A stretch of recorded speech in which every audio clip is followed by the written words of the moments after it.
And welcome to the second podcast of Welsh British. And as you probably noticed, I haven't got the clown's outfit on. I thought, sod it, I'll stick it aside. Enough of that. Anyway, hello. It's a lovely Saturday and the sun is shining. And it's really nice in my garden today. So I'm in a good mood. I hope you are too. So this is my second podcast.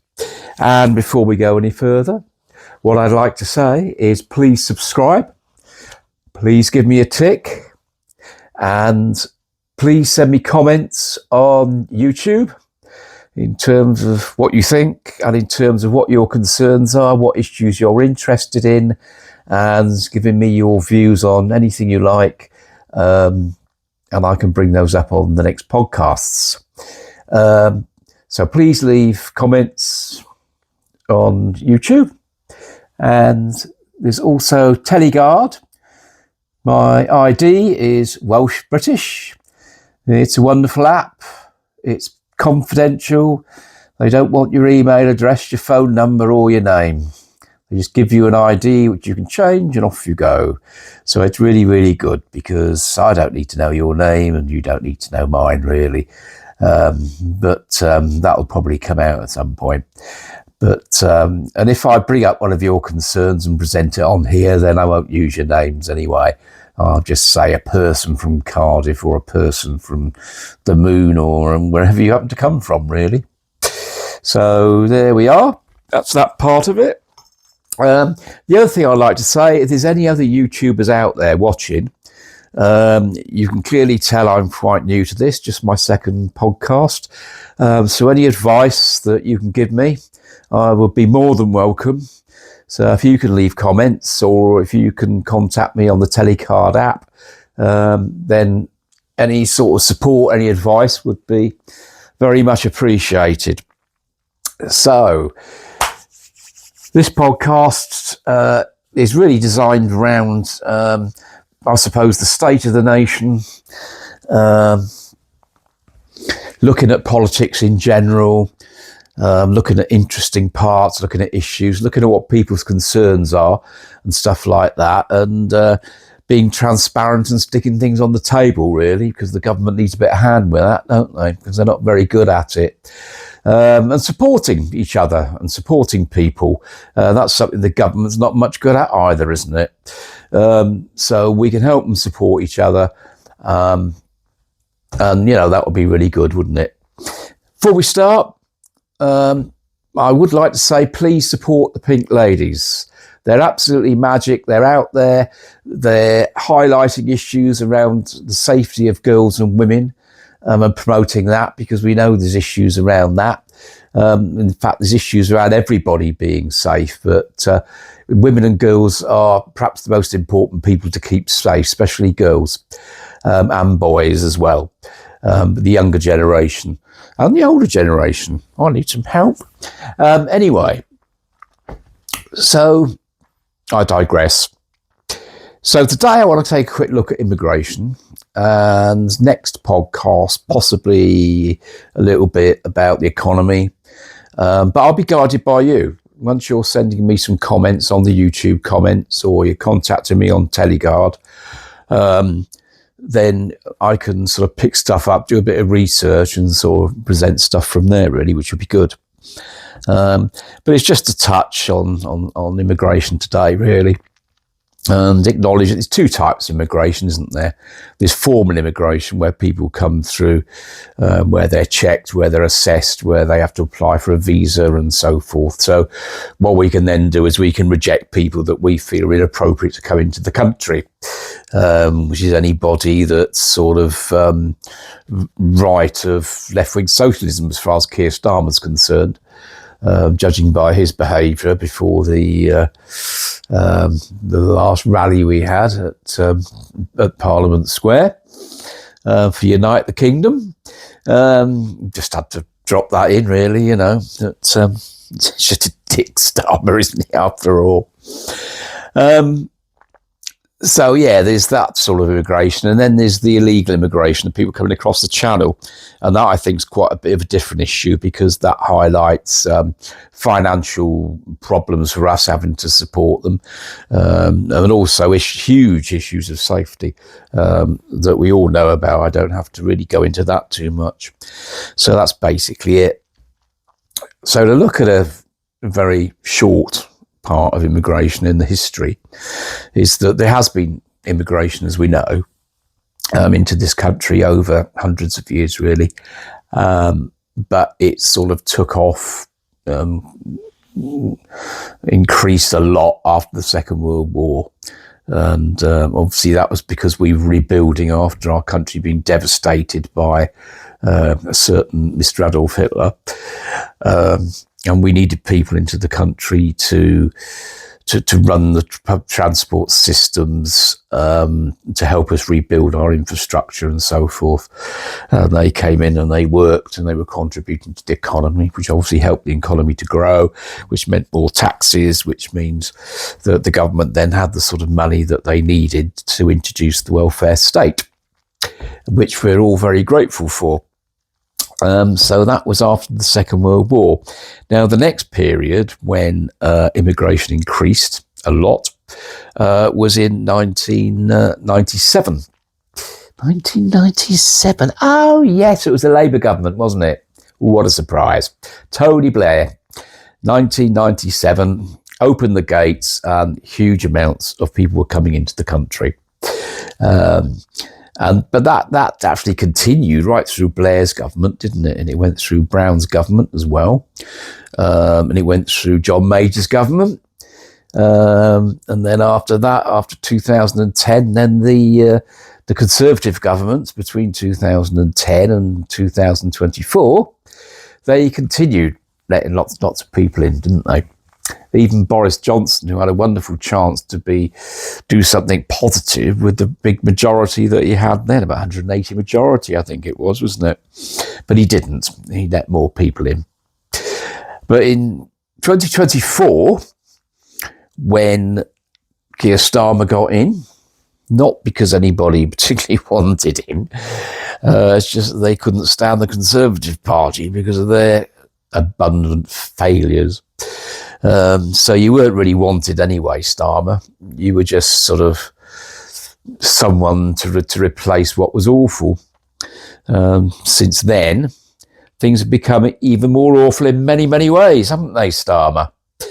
Not that you're responsible, of course. It's all Tommy Robinson. And anybody else that happens to be around, anybody's fault except yours.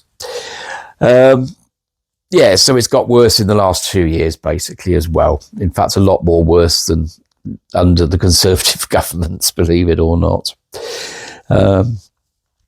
So that's basically the history of immigration in an absolute nutshell. There's a lot more to it than that, obviously. But just to sort of introduce the subject. And to distinguish between the two different types of immigration. The people coming in formally through the formal channels, that needs to be controlled because otherwise our whole systems are overwhelmed like they are at the moment. We need to have the infrastructure and build that up and let people in accordingly as the infrastructure can deal with it. And if there's jobs, if there's not jobs, we need to get our people into jobs first before we start letting people into the country. This is my opinion. So that's basically, in a nutshell, around this formal migration. In terms of illegal migration, then, well, it says it in its words, really, doesn't it? Illegal immigration. It's not legal for people just to come into a country just because they feel like it. And that's why it's illegal immigration. What's the problem with legal immigration? Well, the problem with legal immigration is several-fold, really, isn't it? Is that one, there's no control over who's coming in because they just come. The second problem is we don't know who's coming in. We don't know anything about these people's backgrounds at all. So some of them are fine, reasonable people. and some are extremely unreasonable and totally unsuitable to be coming into this country. Criminals, terrorists, goodness knows what coming in really, or just people from very, very deprived countries like Somalia, where there's no law and order at all and people seem to do what they want to do. And it's probably all relatively okay out there. Whereas, if you're raping people and sexually assaulting them and trying to cut their heads off, then, that's obviously not acceptable in this country. We shouldn't be putting up with that.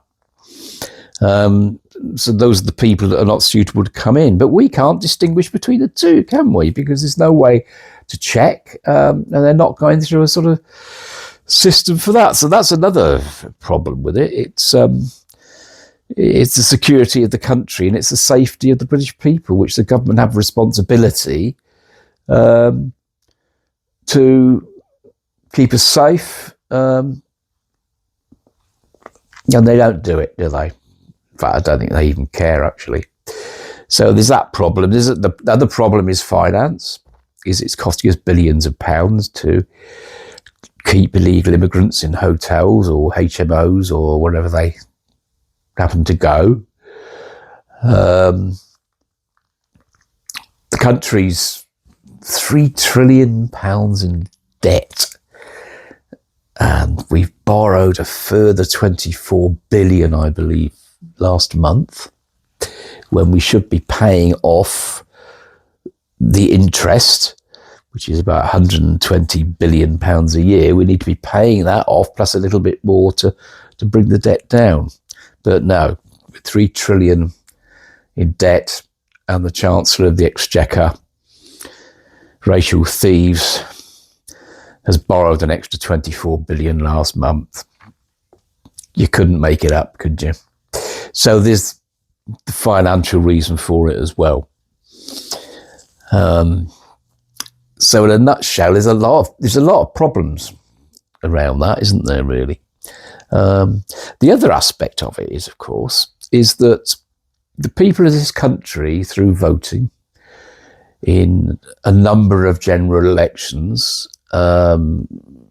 definitely since Tony Blair's government, has been indicating that the will of the people is to control immigration. And the will of the people has been shown that we don't want illegal immigrants coming into our country. But governments have said they're going to stop the boats. They don't, do they? The Conservative Party didn't.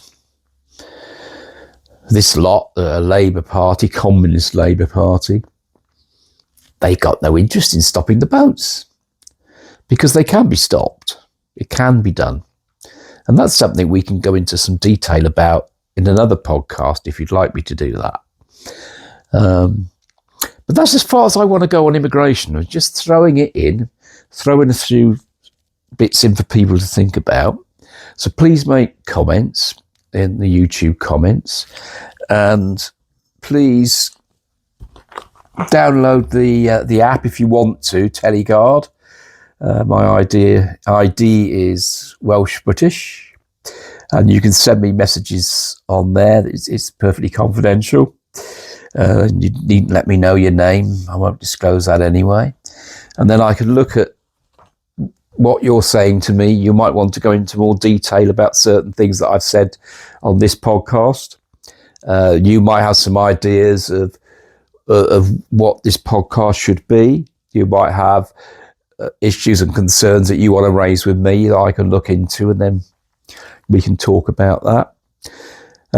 And have discussion and debates, and be transparent and be open and put it on the table. Because there are issues in this country, aren't there? There's reasons. There's been a lot of rallies. There's been a lot of demonstrations in this country, and there has been rapes. There's been attempts to cut somebody's head off. There's been horrible things like that happening. And there's reasons for that. There's underlying reasons. The first part of that is, yes, okay, if people are rioting or if they're committing criminal offences, then they have to answer to a court, and they have to be responsible for what happens to them. They're going to be in a lot of trouble, aren't they? And some go to prison.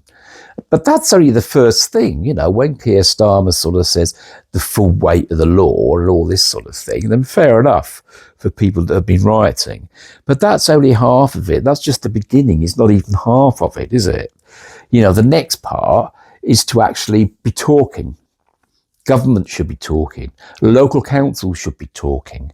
Community services should be talking. The people should be encouraged to be involved. And we should be looking at what the issues are that makes people angry, what the issues are that make people worried, what the issues are that people are frightened about. And then we can actually start looking for some positive solutions. And this is something that Keir Starmer, or Adolf Starmer as I call him, really he hasn't got a clue. Hasn't got a clue. Well, he got a personality of a prune, doesn't he, for a start? But no, he just hasn't got a clue. And he's not interested. He's not interested.